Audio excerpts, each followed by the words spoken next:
saudara-saudara yang ada di Philadelphia Praise Center. Bersyukur kepada Tuhan, hari ini kita bisa bertemu lagi, walaupun dengan jarak yang jauh, tapi teknologi, informasi menolong kita. Nah, saudara dikasih Tuhan, apa sih yang kita perlu tingkatkan dalam kondisi COVID-19 ini? Apalagi saya dengar di Philadelphia, ternyata jumlah orang yang positif itu nggak berkurang tapi bertambah. Ya karena situasi yang terjadi. Nah, apa yang kita perlukan dalam kondisi seperti ini? Ingat, berita-berita yang kita dengar makin menakutkan. Maka itu saudara di Philadelphia, percayalah, ambil keputusan. Hanya dengar berita yang positif, hanya dengar berita yang benar. Berita yang benar, satu, dari firman Tuhan, dua, dari sumber yang resmi, dari pemerintah. Jangan dari sosial media, itu semua menakutkan berita itu. Nah, yang kita perlukan dalam kondisi seperti ini cuma satu, bukan doa, bukan pelayanan. Kita nggak bisa terus sibuk seperti yang dulu, tapi iman. Nah, iman ini sangat perlu dalam kehidupan kita, saudara Philadelphia Presenter. Karena apa? Iman ini bisa menahan, bisa mematikan, memadamkan semua panah berapi dari si jahat. Saya mau baca ayatnya dalam Efesus pasal yang ke-6. Jadi ketika berita-berita makin gak jelas, ketakutan makin merajalela, tapi ini yang Tuhan berikan kepada kita. Saya akan baca ayat yang ke-16. Efesus pasal yang ke-6. Dalam segala keadaan. Jadi nggak terkecuali keadaan apapun juga. Dalam segala keadaan, pergunakanlah perisai iman. Sebab dengan perisai itu kamu akan dapat memadamkan semua panah api dari si jahat. Saudara, ternyata senjata iblis yang paling ampuh, yang bisa menghancurkan hidup iman kita, menghancurkan kekristenan kita, itu bukan kita tidak bisa beribadah, bukan kita nggak bisa berdoa, tapi iman kita. Nah, cara iblis menghancurkannya dengan menembakkan, mengarahkan segala panah berapi dari si jahat. Jadi panahnya nggak cuma satu, tapi lebih, saya nggak tahu berapa. Nah, saya belajar. Ketika iblis menyerang benteng iman kita, disitulah kekalahan pasti terjadi dalam hidup kita. Maka itu kenapa dari awal tadi saya berkata, apa yang paling penting dalam situasi COVID-19 ini? Selain iman kita. Benteng iman kita itu benteng pertahanan kita. Jangan sampai jebol. Ingat zaman-zaman kerajaan dulu, musuh tidak akan menyerah, bisa masuk ke negara, ke dalam kerajaan sebelum musuh menghancurkan bentengnya dulu. Maka itu zaman dulu benteng-benteng kerajaan harus kuat, harus kokoh, bisa tahan dalam gempuran apapun juga. Ternyata cara iblis itu berlaku sampai hari ini. Yang mereka hancurkan dulu dalam hidup kita, saudara-saudara, yaitu iman kita. Nah, bagaimana cara iblis menghancurkan iman kita? Sederhana, dibuat ragu-ragu dengan suatu berita. Saudara masih ingat ada ilustrasi ketika seorang anak sedang jalan-jalan di hutan, dia menemukan sebutir telur. Dia tahu ini telur burung, cuma dia tidak tahu itu burung apa. Nah, kebetulan di peternakan orang tuanya lagi menetaskan ayam. Nah, namanya anak kecil, maka telur burung satu yang dia ketemu di jalan, dia nggak tahu burung apa, dia titipkan ke induk ayam yang sedang mengeram. Nah, kok kebetulan juga netasnya bisa hampir bersamaan. Begitu netas, anak ini kaget. Ternyata bukan ayam, nggak tahu burung apa, belum kelihatan, masih kecil. Ringkas cerita, ternyata burung itu adalah Raja Wali alam. Tapi menetas di dalam kandang ayam, dalam induk ayam, dan dia punya saudara ayam. Sampai dia dewasa, dia lupa lingkungan Pak kalau dia Raja Wali, karena lingkungannya ayam. Nah, seringkali iblis menipu kita. Kita ini punya iman yang bisa memadamkan semua panah berapi dari si jahat. Tapi kita di lingkungan yang salah, lingkungan yang memberikan berita, awas lo, waduh si Ain karena begini lo, waduh itu positif, waduh ini makin parah. Saudara, kalau berita-berita COVID-19 itu kita terima semua, percayalah nggak bisa tidur. Kita jadi was-was, kita jadi ketakutan. Bagaimana? Nah, itulah pengaruh. Berarti benteng iman kita sudah runtuh. Hari ini benteng iman kita harus bangkitkan. Nah, bagaimana cara kita bisa membangkitkan benteng iman? Saya mau baca ayatnya dalam kitab Roma. Dikatakan bahwa iman itu datang karena pendengaran. Ingat ya, iman itu datang karena pendengaran. Dan berita yang kita dengar supaya iman kita timbul tidak lain adalah firman Tuhan. Saya ulangi lagi, Roma menulis iman kita itu datang karena mendengar. Nah, pendengaran yang kita terima harus dari firman, baru iman kita bangkit. Ternyata iman itu ada dua arah, iman yang negatif dan iman yang positif. Iman yang negatif hasilnya, penyebabnya juga karena berita, karena mendengar. Mendengar apa? Mendengar berita, yang negatif. Maka itu timbul ketakutan. Jadi itu iman. Maka itu kita harus belajar iman itu gak cuma yang positif, tapi yang negatif. Sesuatu yang menakutkan, sesuatu yang mengkhawatirkan. Karena berita yang kita terima dan kita percaya atas berita itu, timbullah iman. Dan itulah iman yang negatif. Sama-sama mendengar. Tapi kalau saudara mendengar berita karena firman, hasilnya luar biasa. Maka kita kuat, maka kita jadi kokoh, tetap berdiri di dalam Tuhan, nggak bisa digoyahkan. Maka itu saya ulangi lagi, hari-hari ini saudara, di tengah-tengah berita COVID-19 yang makin tidak pasti, yang satu ngomong gini, satu ngomong begitu, ambillah keputusan.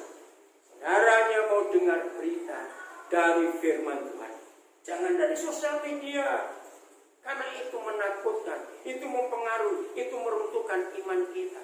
Jadi bersyukur kalau hari ini kita belajar tentang iman yang kita harus miliki sebagai benteng yang menjaga hidup kita tidak jatuh ke tangan musuh. Nah, kembali ke Efesus 6. Saudara perhatikan.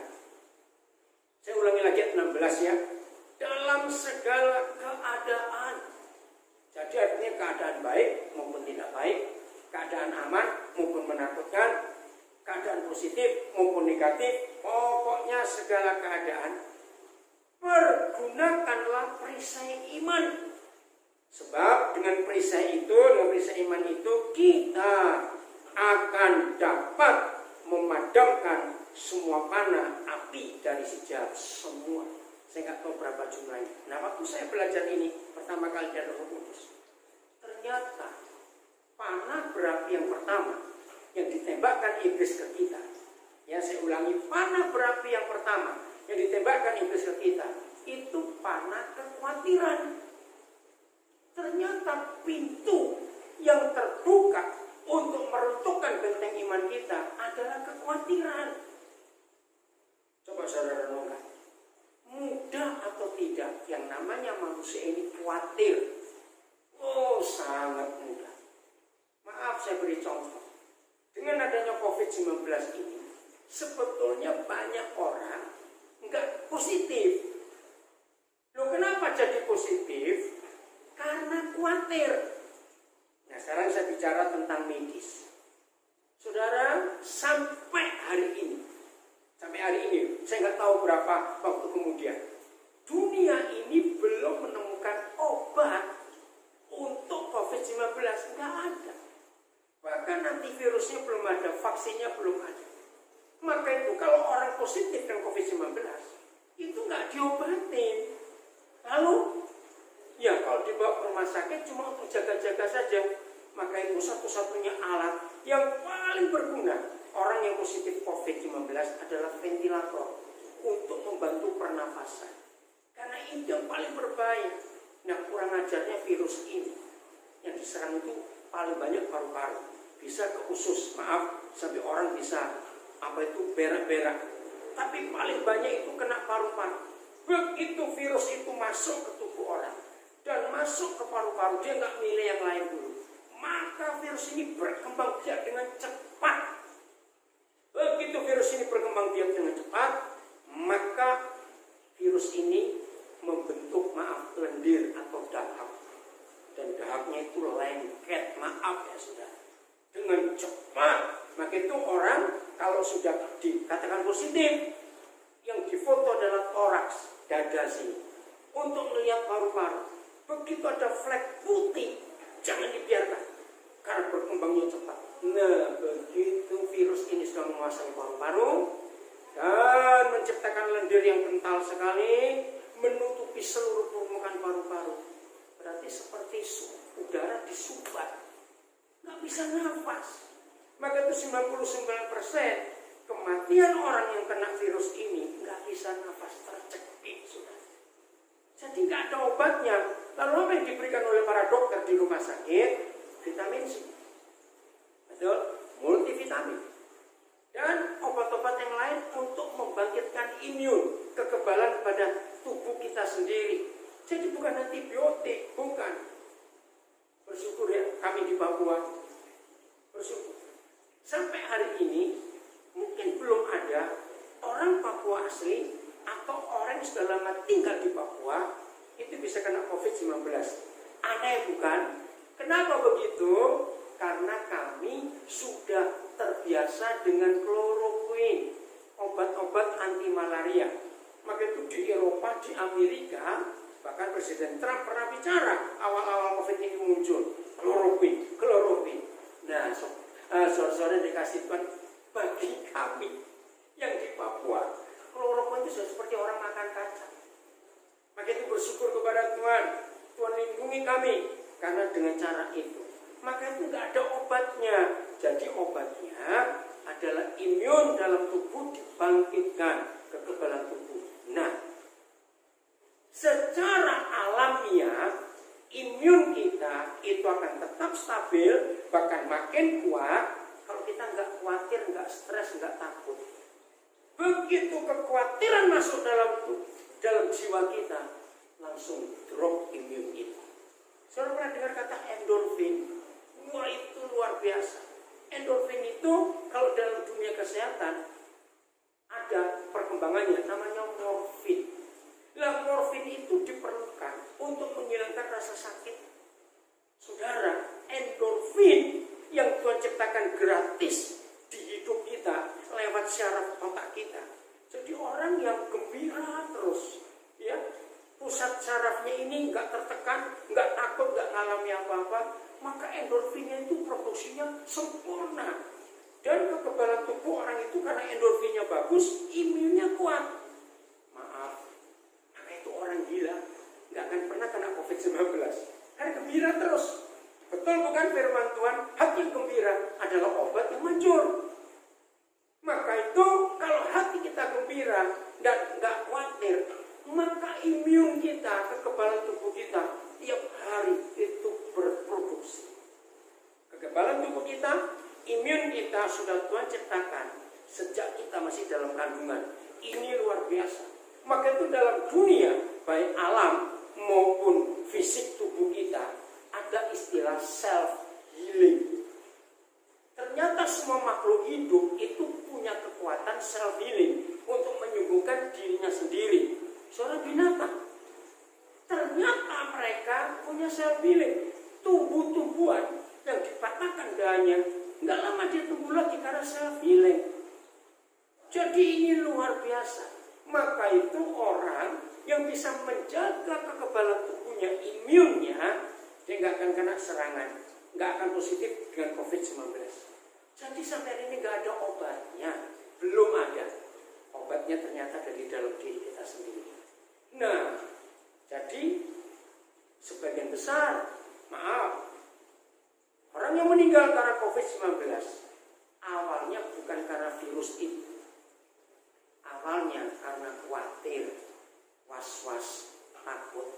Coba zaman sekarang ini, zaman sekarang gara-gara COVID-19, begitu orang rasa batuk, langsung tenggorokannya rasa nggak enak, langsung pikirannya, wih COVID-19, yang ngomong siapa? Belum dibuktikan secara medis, belum disuap isinya, dikorek bagian lendir yang di belakang, di awal tenggorokan ini belum. Kenapa kita bisa ngomong ini positif? Ya karena katanya begitu. Nah katanya lagi. Baru panas sebentar, suhu tubuh naik. Mungkin baru 36,5, belum 37 derajat Celcius. Saya nggak tahu kalau di Amerika Fahrenheit-nya berapa. Wah sudah panik. Ini suhu tubuhku naik. Saudara, itu kekhawatiran. Nah panah berapi yang pertama dari sejarah itu bentuknya kekhawatiran. Saya ulangi, panah berapi yang pertama dari sejarah yang dikirim kepada kita adalah kekhawatiran. Begitu setan melihat panah pertama tidak kita padamkan, saya ulangi lagi, Efesus 6 ayat 16, dalam segala keadaan pergunakanlah perisai iman, sebab dengan perisai iman itu saudara dan saya akan dapat memadamkan semua panah berapi dari si jahat. Nah, begitu iblis menembakkan panah pertama, bentuknya kekhawatiran, kita nggak padamkan, tapi kita setujui. Betul ya, kok aku jadi panas, kok tenggorokanku nggak enak ya, aduh ini betul, ini positif, padahal nggak ada apa-apa. Begitu kita membiarkan panah berapi pertama, iblis melihat kita diam saja, bahkan kita menerima, percayalah akan muncul panah kedua, panah ketiga, panah keempat, sampai kita terbakar habis, hidup iman kita hancur. Nah ini cara kerja panah berapi dari si jahat kalau kita tidak gunakan perisai iman. Nah terus gimana cara memadamkannya? Yaitu tadi, begitu saudara rasa nggak enak dalam hidup, mungkin betul, maaf ya saya berkata, mungkin betul tanda-tanda yang saudara rasakan itu adalah COVID-19, mungkin betul. Tapi langsung bangkit, periksa hati kita, apakah ada ketidakjujuran, apakah ada hal-hal yang salah dalam hidup ini. Nah kalau itu ada, cepat bertobat, mengaku dosa, minta ampun kepada Tuhan Yesus.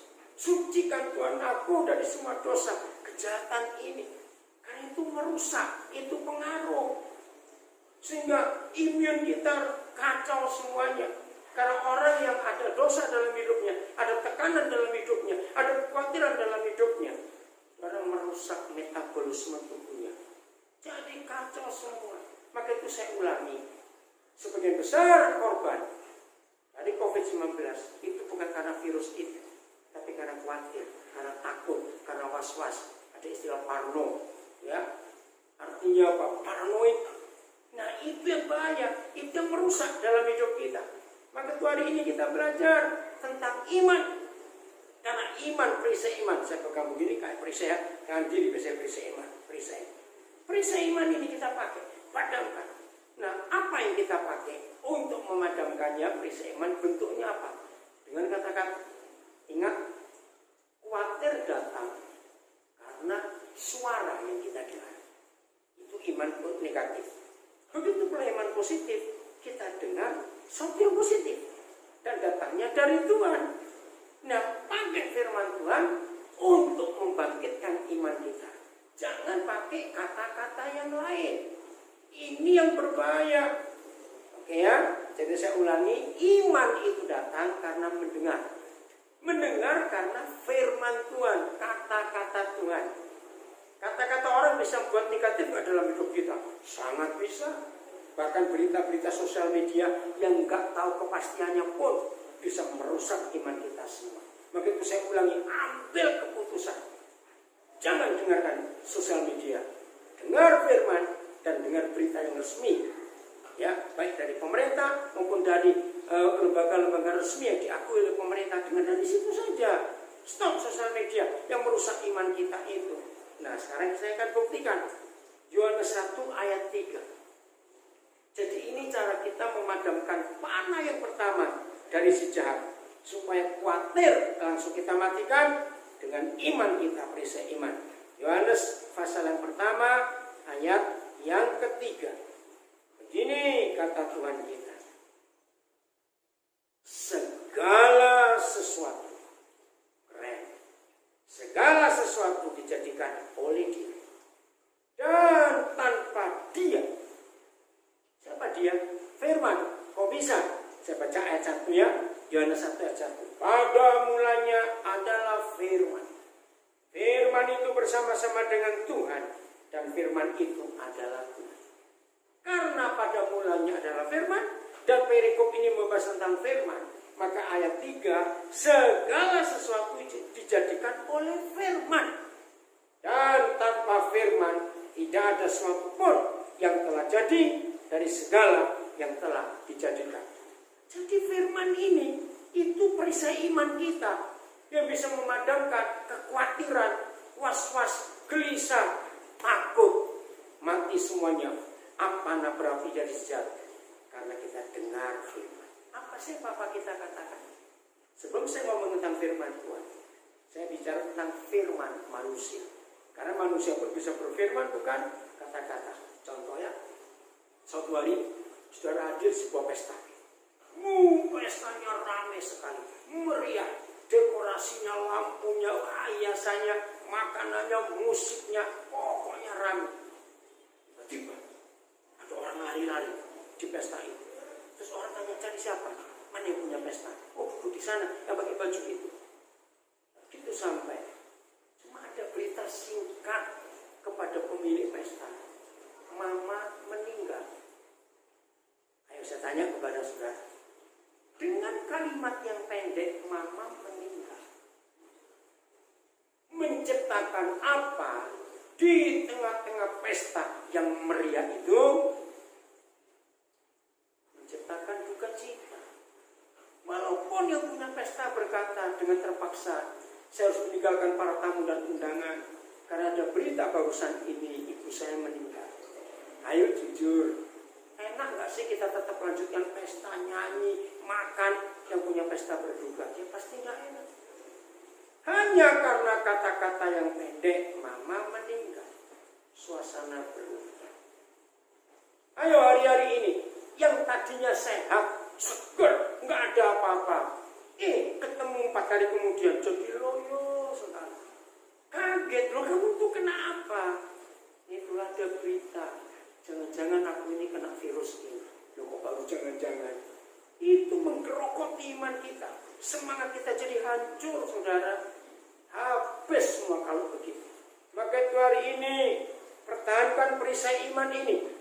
Dan padamkan semua panah berapi dari sejarah. Bentuknya apa saja. Bisa percabulan, maaf. Bisa pornografi. Bisa dendam. Bisa kemarahan. Bisa tamak akan uang, macam-macam panah berapi dari sejarah. Tergantung kita ini manusia yang cenderungnya kemana. Orang yang mata duitan, maaf, yang sudah mikir uang terus, hari-hari ini saudara akan ketakutan karena nggak bisa kerja dengan baik. Kebutuhan tiap hari berjalan terus. Saya nggak tahu kalau di Amerika, kami di Indonesia, pemerintah sudah minta pada semua bank berikan kelonggaran sampai 3 bulan dari bulan April kemarin, sehingga yang punya kredit gak dikejar-kejar. Puji Tuhan, kita bersyukur pada pemerintah Indonesia. Saya nggak tahu di Amerika. Begitu pula pegadaian, ditarik mundur 3 bulan lagi, nggak usah bayar, tunggu keadaannya. Terima kasih kepada pemerintahan Indonesia, Pak Presiden Jokowi dengan semua stafnya. Nah, kalau toh manusia bisa memberi kelonggaran, masa Bapak di surga tidak?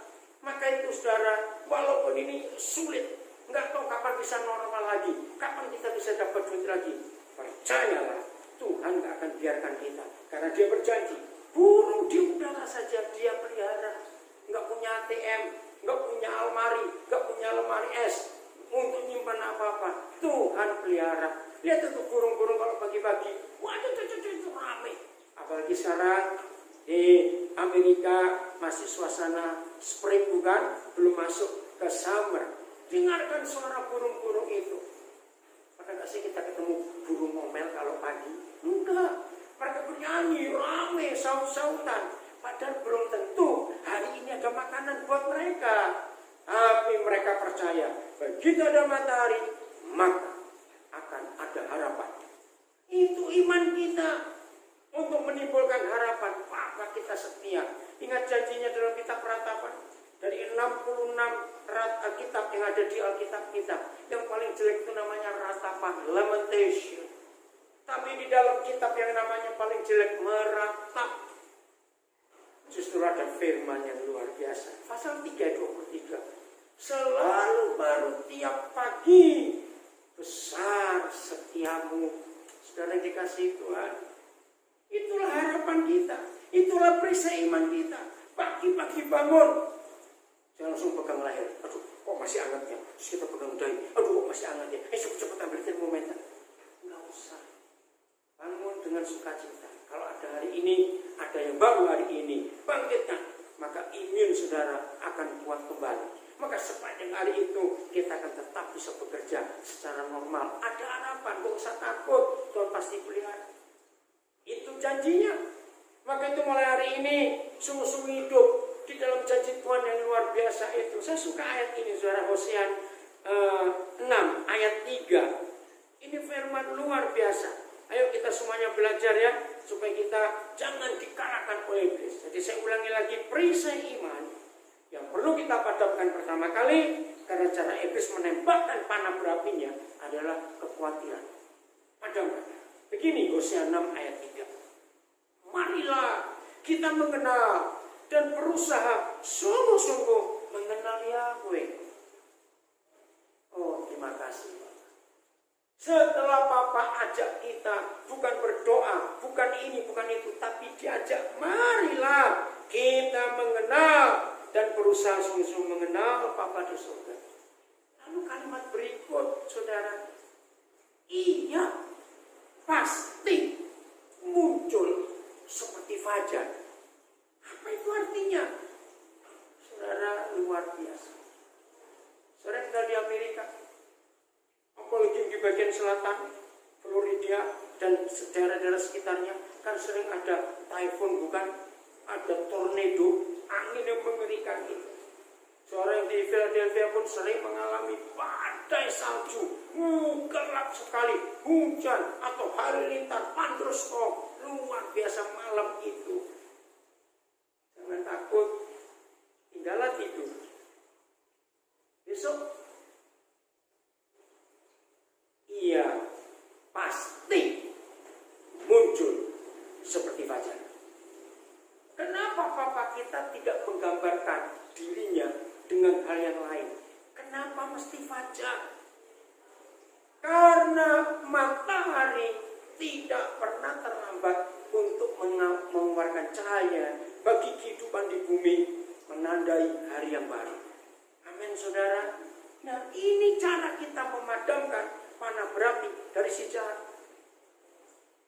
Papa kita pasti muncul seperti fajar. Dalam bahasa iklan, ya, bahasa untuk perusahaan-perusahaan, kan pasti pasang iklan, bukan? Apa saja. Pernah nggak saudara sadar? Ternyata di dunia ini tidak ada sebuah perusahaan, mau restoran, mau farmasi, mau insurans, asuransi, mau penerbangan, perusahaan apa saja, perusahaan sepatu, perusahaan garment, perusahaan apa saja, elektronik, computerized, yang dalam iklannya berani berkata, apabila Anda menggunakan produksi kami, pasti nggak akan rusak, pasti akan suka. Apabila Anda terbang dengan airline kami, pasti selamat. Apabila Anda bergabung dengan insurans kami, pasti kami jamin.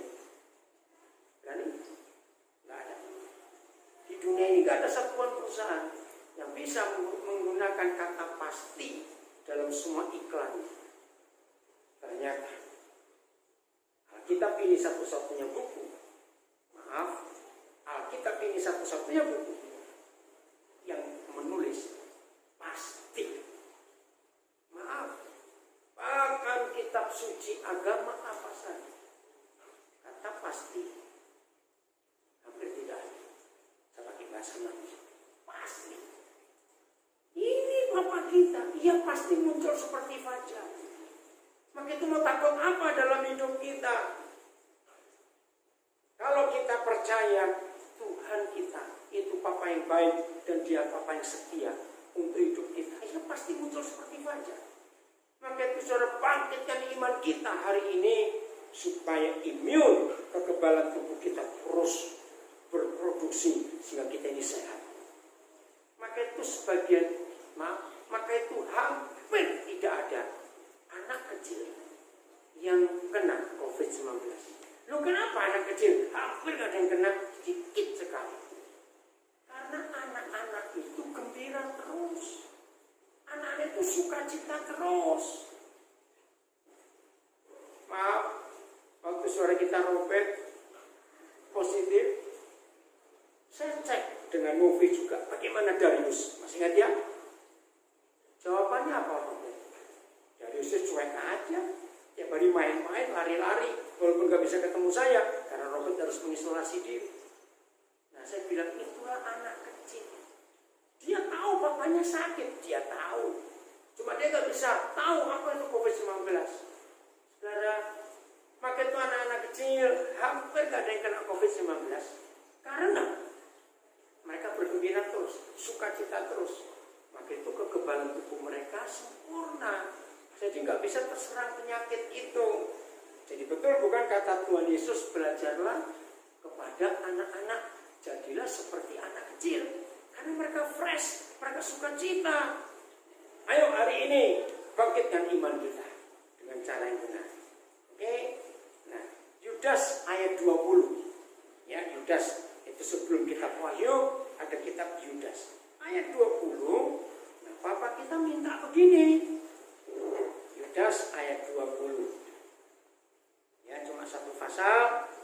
Kita akan lihat. Yudas ayat 20. Akan tetapi kamu, saudara-saudaraku yang kekasih, bangunlah, build up dirimu di atas dasar imanmu yang paling suci, dan berdoalah dalam Roh Kudus. Ini luar biasa. Bangun dirimu, saudara-saudara yang kekasih, dalam imanmu yang paling suci. Wih, kenapa ada iman yang paling suci? Kalau kudus, satu aja, suci. Ya, kalau suci, kalau kudus. Benar, itu juga benar. Gak ada paling benar. Gak ada kekudusan paling kudus, tidak.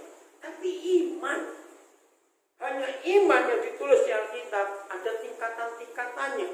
Berarti yang paling tinggi, paling suci. Kalau turun dikit, iman yang suci. Turun lagi, iman yang setengah suci. Maaf, turun lagi iman yang seperempat suci.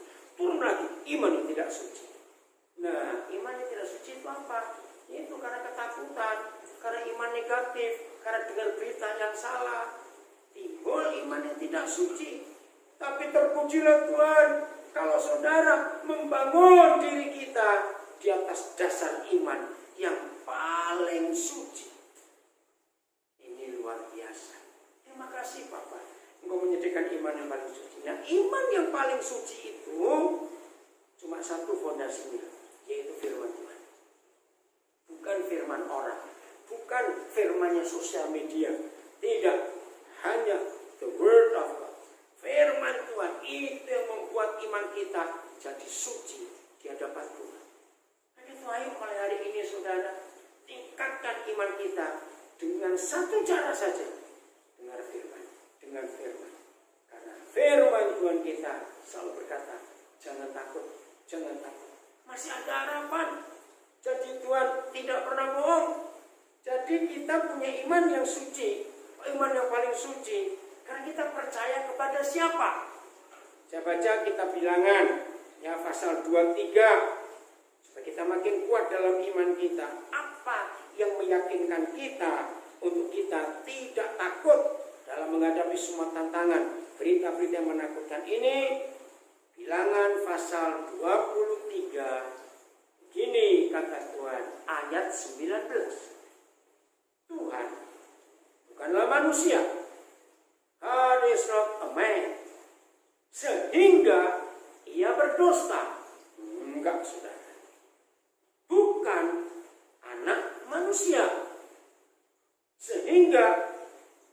menyesal. Sudah ngomong, dia tarik balik. Oh enggak, aku enggak ngomong begitu. Bukan begitu Bapa kita di surga. Masakan ia berfirman dan tidak melakukannya, atau berbicara dan tidak menepatinya. Saudara, kalau Bapa di surga sudah meyakinkan kita, aku ini bukan manusia. Aku juga bukan anaknya orang. Yang ngomong gak ditepati, asal ngomong, toto aku menyesal. Enggak. Terima kasih Bapak. Terima kasih. Engkau memberikan jaminan buat kami yang percaya kepadamu, bahwa janjimu ya dan amin. Tuhan gak pernah ingkar janji. Engkau bukan manusia dan bukan anak manusia. Kami percaya yang Tuhan katakan, ya benar. Itu kekuatan kita. Masakan aku berfirman dan tidak melakukannya, atau aku berbicara dan tidak menepatinya? Enggak. Papa kita gak seperti itu. Nah, kalau sampai Tuhan meyakinkan diri kita bahwa aku ini ngomong pasti aku tepati, ya sudah, kita percaya. Ya, tapi namanya manusia. Ya tapi, nggak tapi lagi. Stop. Hari ini percayalah. Kita akhiri dengan kisah Maria. Luar biasa Maria ini imannya sekarang. Waktu itu kita buka Lukas pasal 1 ya. Menarik sekali. Ini bagian yang terakhir. Lukas pasal yang pertama.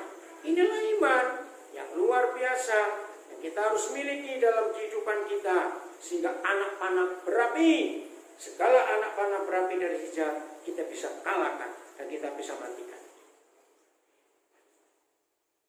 Lukas 1 ayat yang ke 34. Saya langsung saja ya. Lukas 1:34. Kata Maria kepada malaikat itu ya. Jadi Gabriel sudah menerangkan kepada Maria, aku akan hamil. Mana mungkin? Aku kan belum menikah. Oh, tapi anakku itu luar biasa loh. Maria begini. Dan ini pertanyaannya. Ayat 34 Lukas 1. Kata Maria kepada malaikat itu, bagaimana hal itu mungkin terjadi? Karena aku belum menikah. Aku belum bersuami. Coba ya, saudara rasakan. Pertanyaan Maria ini hanya ingin tahu. Kalau cuma ingin tahu, ya udah setelah tahu dia nggak mau melakukan, ngeri. Ingat zaman itu masih berlaku hukum berzina, dihukum mati, tapi dengan cara ngeri, dilempari batu oleh orang sekampung sampai mati. Itu gak tahu matinya kayak apa. Zaman itu masih berlaku hukum ini. Nah, Maria tahu. Yang kedua, kita rasa waktu Maria bertanya ini kepada Gabriel, saudara merasa enggak bahwa dia itu siap untuk ambil sebelum menikah walaupun risikonya mati? Maka itu dia ingin tahu. Nah, karena Papa di surga tahu hati Maria, imannya ini luar biasa. Maka Gabriel menjelaskan bagaimana dia bisa hamil. Ayat 35. Jawab malaikat itu kepada Maria, begini Maria, kamu bisa hamil. Roh Kudus akan turun atasmu. Roh Kudus akan turun atasmu. Berarti yang menghamili Maria itu Roh Kudus. Ada benih surgawi. Roh Kudus akan turun atasmu. Dan kuasa Tuhan yang Maha Tinggi akan menaungi engkau. Jadi itu bisa hamil. Sebab itu anak yang akan kau lahirkan itu akan disebut Kudus, anak Tuhan. Wih, luar biasa. Saudara di Philadelphia Presenter, dengar jawaban Maria. Itu mengagetkan saya pertama kali saya belajar ini. Wah. Terus begini kata Maria. Ayat yang ke 37,